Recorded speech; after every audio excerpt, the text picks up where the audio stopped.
இந்த bro kabaddi season 11ல Tamil Thalaivas team பட்டைய கிளப்ப போறாங்க. குறிப்பா நம்ம ரைடிங் யூனிட் மாஸ் காமிக்க போகுது. ஒரு பக்கம் சச்சின் தன்வர், இன்னொரு பக்கம் நம்ம நரேந்தர் கண்டோலா, அண்ட் இன்னொரு பக்கம் நம்ம ரஞ்சித் அண்ணான்னு சொல்லிட்டு ஒரு பக்காவான ரைடர்ஸை வச்சிருக்காங்க. உங்களுக்கு பேக்கப்பாவும் மாசான முத்து இருக்காங்க, விஷால் சகல் இருக்காங்க, மொயின் சஃபாகி இருக்காங்கன்னு சொல்லிட்டு நம்ம தமிழ் தலாஸ் டீம் ஃபேன்ஸ் எல்லாருமே பயங்கர பில்டப் பண்ணிட்டு இருந்தோம். பட் அங்கே நடந்தது என்னன்னா, நம்ம டீமோட டாப் ரைடர்ஸான 3 பிளேயருமே படும் மோசமாக ப்ளே பண்ணிக்கிட்டு இருக்காங்க. நரேந்தர் கண்டோலா அப்பப்போ பாயிண்ட்ஸை ஸ்கோர் பண்ணாலுமே அவரோட லெவலுக்கு இது ரொம்ப கேவலமான ஒரு பெர்ஃபார்மன்ஸ். அண்ட் அதே மாதிரி தான் சச்சின் தன்வர். நரேந்தராவது அப்பப்போ ஒரு சில பாயிண்ட்ஸ் எடுக்காரு. பட் சச்சின் ரொம்ப ரொம்ப ரொம்ப மோசம்.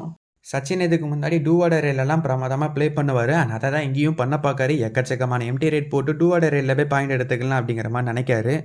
பட் அது பழைய சச்சினால் முடியும். இப்போ இருக்கிற சச்சினால் அது முடியவே முடியலை. அண்ட் இன்னொரு பக்கம் ரஞ்சித் அண்ணாலாம் செம ரைடர். பட் இப்போ அவருக்கு இன்ஜுரி காரணமாக அந்த பழைய ஃபிட்னஸ் எல்லாமே இல்லை. இப்போ ரொம்ப மோசமாக தான் விளையாடிட்டு இருக்காரு. அவராலையுமே எதுவுமே பண்ண